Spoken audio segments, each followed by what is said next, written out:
My name is Michael Fu, and I'm an orthopedic shoulder surgeon at HSS. I'm specialized in one anatomic area of the body, so for me it's the shoulder.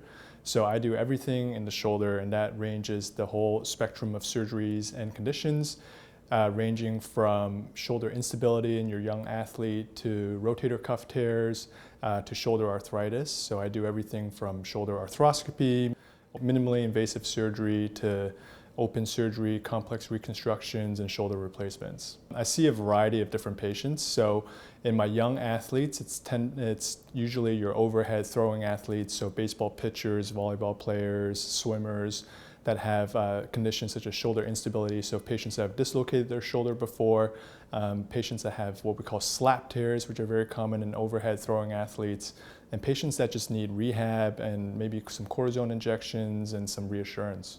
On the other end of the spectrum, I'll have sort of my senior athletes, so patients in their 60s, 70s, 80s that have shoulder arthritis that might need shoulder replacement surgery.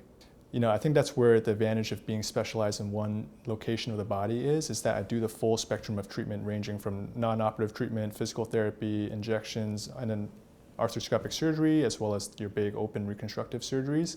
And so for when a patient comes into my office, I have the full menu of options for that condition. And so for each patient, it's a matter of their specific symptoms, their goals, the activities, hobbies, recreational activities they want to do, what they're trying to get back to, and then their radiographic findings.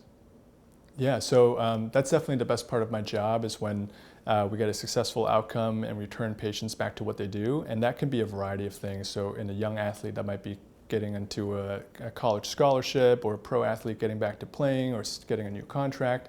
And then for my older patients that have shoulder arthritis or shoulder replacement, the best part of a lot of patient outcomes that I see is when they can play with their grandkids or pick up their grandkids, because I have young children myself, and so I totally understand that